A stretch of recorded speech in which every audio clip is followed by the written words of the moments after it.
Hi friends, ఇప్పటికీ భారతదేశ చరిత్రలో భయానకంగా గుర్తించబడిన సంఘటనల్లో ఒకటి గోధ్రా ఘటన. ఇది సుమారు 23 సంవత్సరాల క్రితం అంటే 2002 ఫిబ్రవరి 27న గుజరాత్ రాష్ట్రంలో జరిగింది.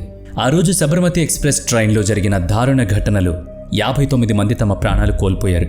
ఈ ఘటన తర్వాత అసలు ముప్పు మొదలైంది. ఎందుకంటే ఇదే సంఘటన దేశవ్యాప్తంగా రాజకీయ సామాజిక ప్రకంపనలు సృష్టించింది. ఈ సంఘటన కేంద్రంగా చేసుకుని ఎన్నో రాజకీయ కథనాలు, కార్పణ్యాలు, సిద్ధాంతాలు వెలువడ్డాయి. ముఖ్యంగా దేశంలో ఉన్న రాజకీయ నాయకులు ఇలాంటి సంఘటనలను మర్చిపోరు, జనం కూడా మర్చిపోరు. ఇది ఒకసారి జరిగిపోయిన ఘటన మాత్రమే కాకుండా అప్పట్నుంచి భారత రాజకీయాల్లో నలుగుతూనే ఉంది. మన దేశంలో ఇలాంటి ఘోర సంఘటనలు ఎందుకు జరుగుతున్నాయో మనం స్పష్టంగా తెలుసుకోవాలి. అందుకే ఈ విషయాన్ని డీటెయిల్గా మాట్లాడుకుందాం.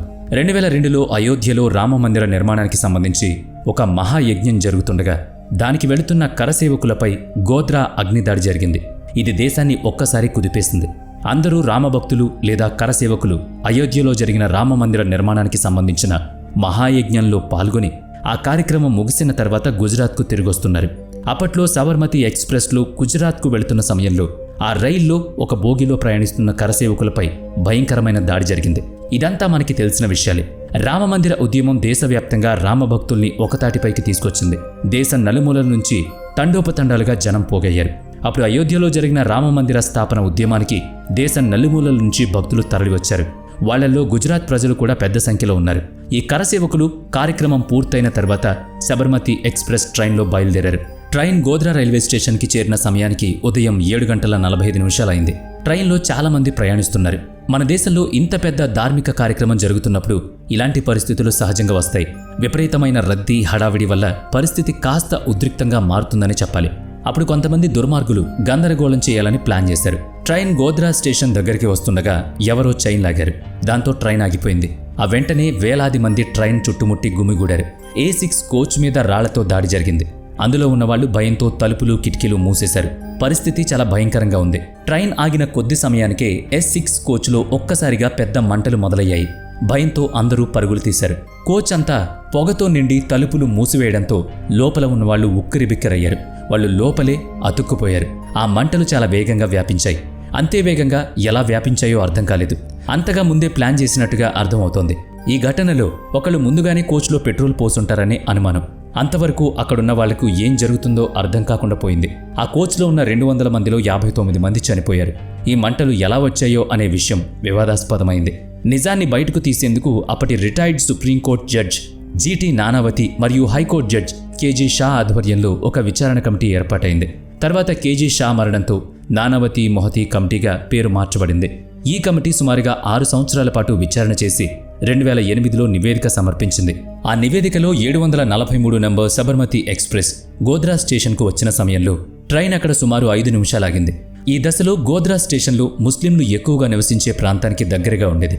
అందుకే స్టేషన్లో వస్తువులు అమ్మేవాళ్లు చాలా మంది ముస్లింలే. ట్రైన్ ఆగిన సమయంలో కొన్ని కారణాల వల్ల కోచ్లోని సేవకులకి వారి మధ్య ఏదైనా మాటలు తేడా వచ్చిందేమోనని చెప్పారు. ఆ మాటలే గొడవగా మారాయి.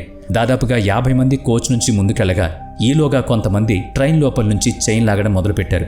దాదాపు 60 నుంచి 70 మీటర్ల దూరం వెళ్ళాక ట్రైన్ ఆగింది. ట్రైన్ ఆగిన వెంటనే దాదాపు 2000 మంది రెండు వైపులా జనాలు చేరారు. ఆ గుంపు ట్రైన్ మీద రాళ్లతో దాడి చేసింది. ఇది ఒక్కసారిగా జరిగిన సంఘటన కాదు. ఇది ముందే ప్లాన్ చేసిన విధంగా జరిగింది. ట్రైన్ ఆగడం కూడా యాదృచ్ఛికం కాదు కదా. చైన్ లాగి ట్రైన్ని ఆపారు. వాళ్లకు ముందే ట్రైన్ ఆగబోతుందని తెలుసు. ట్రైన్ రాగానే వారు రాళ్ల దాడి చేశారు.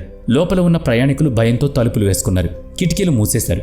కానీ ఇప్పుడు ప్రశ్న వచ్చింది, ఆ ట్రైన్లో మంటలు ఎలా అంటుకున్నాయి? ఈ ప్రశ్నకు నానావతి, మొహతా కమిటీ నివేదికలో సమాధానమిచ్చారు. అహ్మదాబాద్లోని ఫోరెన్సిక్ ల్యాబ్కు దర్యాప్తు చేసే అవకాశం ఇచ్చారు. ఆ ల్యాబ్ ట్రైన్లో మంటలు ఎక్కడ మొదలయ్యాయో పరిశీలించింది. అక్కడి నుంచి నమూనాలను తీసుకెళ్లి పరీక్షించారు. ఫుల్ ఇన్వెస్టిగేషన్ చేసి ఒక నివేదిక సమర్పించారు. ఎఫ్ఐఆర్ నివేదిక ప్రకారం ట్రైన్లో మంటలు షార్ట్ సర్క్యూట్ వల్ల కాకుండా కావాలని పెట్రోల్ లాంటి పదార్థం ద్వారా 40 నుంచి 60 లీటర్లు పోశారని అర్థమవుతోంది. అది లోపల చల్లడంతో మంటలు అంటుకున్నాయి. దీన్ని నిరూపించేందుకు స్టిమ్యులేషన్ టెస్ట్ కూడా చేశారు. ఒక ఖాళీ బోగిని రైలు పట్టాలపై నిలిపి లోపల ఫ్యూయల్ పోసి అదే పరిస్థితుల్లో మంటలు పుట్టి పరీక్షించారు. దీనివల్ల నిజానికి దగ్గరగా ఉన్న కారణాలు కనుగొనబడ్డాయి. పోలీసుల అభిప్రాయం ప్రకారం ట్రైన్కి మంటలు బయట నుంచి అంటించబడినవిగా అనిపించిన కిటికీలు సుమారుగా 7 అడుగుల ఎత్తులో ఉండడంతో బయట నుంచి లోపలికి ద్రవం పోసే అవకాశం తక్కువగా ఉంది. అంటే మంటలు ట్రైన్ లోపల అంటించబడ్డాయని అర్థమవుతుంది. ఎఫ్ఐఆర్ నివేదికలో పేర్కొన్న దాని ప్రకారం ట్రైన్లో పెట్టిన పెట్రోల్ వెలుపల నుంచి చల్లింది కాదు. ట్రైన్ లోపల సీట్ నెంబర్ 72 చుట్టూ దాన్ని పోశారని తెలిసింది. ఇది ఒక దహన పదార్థం అంటే ఫ్లేమబుల్ లిక్విడ్ అని కూడా నిర్ధారించారు. బయట నుంచి చల్లిందైతే అది చల్లే వ్యక్తి కూడా మంటల్లో పడి కాలిపోవాలి. కానీ ఇక్కడ అలాంటి పరిస్థితి కనిపించలేదు. దీని ఆధారంగా మంటలు లోపలే ప్రణాళికాబద్ధంగా పెట్టబడ్డాయని భావించారు. ఇది ఒక్క కమిటీ చేసిన నివేదిక కాదు, మరొకటి బెనర్జీ కమిటీ కూడా ఇదే నివేదికనిచ్చింది. బెనర్జీ కమిటీ నివేదికను గుజరాత్ హైకోర్టు చట్టబద్ధమైనదిగా గుర్తించలేదు. 100 మందికి పైగా వ్యక్తులను ఈ కేసులో నిందితులుగా గుర్తించి వారి మీద కేసులు నమోదు చేశారు. 2011లో గుజరాత్ స్పెషల్ కోర్టు ఈ కేసులో 11 మందికి ఉరిశిక్ష విధించింది. మరో 20 మందికి జీవితకాల శిక్ష విధించింది. మిగిలిన వారికి ఇతర శిక్షలు ఖరారు చేశారు. గోధ్రా ఘటనపై విచారణ అనంతరం కోర్టు చివరికి 63 మందిని నిర్దోషులుగా ప్రకటించి విడుదల చేసింది. వారిలో ఒకరిని ఈ మొత్తం ఘటనకు మాస్టర్ మైండ్గా భావించినప్పటికీ కోర్టు అందుబాటులో ఉన్న సాక్ష్యాధారాలు, వాంగ్మూలాలను పరిగణలోకి తీసుకుని మాత్రమే నిర్ణయాలు తీసుకుంది. చివరికి ఉరిశిక్ష విధించిన 11 మందిలో కొందరికి ఉరిశిక్ష నుంచి జీవిత ఖైదుగా మార్చబడింది. చాలా రిపోర్ట్లు ఈ దాడి ముందే ప్లాన్ చేసినట్టుగా పక్కాగా జరిగాయని చెబుతున్నాయి. ట్రైన్ను ఆపేందుకు, మంటలు పెట్టేందుకు 40 నుంచి 50 లీటర్ల పెట్రోల్ను ముందుగా సిద్ధం చేయడం, దాన్ని పోయడానికి అవసరమైన మానవ శక్తిని కూడా కూడగట్టడం అన్నీ యాదృచ్ఛికం కాదని సూచిస్తున్నాయి. దాడి జరగడానికి ముందు అన్ని ఏర్పాట్లు పూర్తి చేయబడ్డాయని నివేదిక చెప్తోంది. గోధ్రా ఘటనకు ముందు దాన్ని ప్లాన్ చేసినట్లుగా ట్రైన్ ఆ చోట ఆగుతుందని ముందే తెలుసు. ఆ ట్రైన్ లోపల కరసేవకులు ఎవరికీ హాని చేయలేదు. కానీ ప్రశాంతంగా తిరిగి వెళ్తున్న ప్రయాణికులను, మహిళలను, పిల్లలను అనవసరంగా పొట్టన పెట్టుకున్నారు. చాలామంది యువతకు గోధ్రా వంటి దుర్ఘటనల గురించి సరైన సమాచారం ఉండదు. వాళ్ళు నిజంగా తెలుసుకోవాలనుకుంటున్నారు. కానీ అసలు సత్యమేంటో తెలియకపోతే భవిష్యత్తులో మళ్ళీ అలాంటి సంఘటనలు జరిగే అవకాశం ఉంది. మనం మన చరిత్ర నుంచి పాఠాలు నేర్చుకోకపోతే వాటిని మళ్ళీ అనుభవించాల్సి వస్తుంది. సో ఈ వీడియోలో అన్ని ఆధారాలు, ఇంటర్నెట్లో ఉన్న వ్యాసాలు, G5పై విడుదలైన ద సబర్మతి రిపోర్ట్ మూవీ మరియు వాటితో పాటు మరెన్నో వీడియోలు చూసి వాటన్నిటినీ క్రోడీకరించి మీకు విషయ పరిజ్ఞానాన్ని తెలియజేయడం కోసం మాత్రమే ఈ వీడియో చేయబడింది. ఇందులో నిజానిజాలన్నీ ఆయా వెబ్సైట్లు, టీవీలకు సంబంధించిన రాతల నుంచి పుట్టినవే మాత్రమే.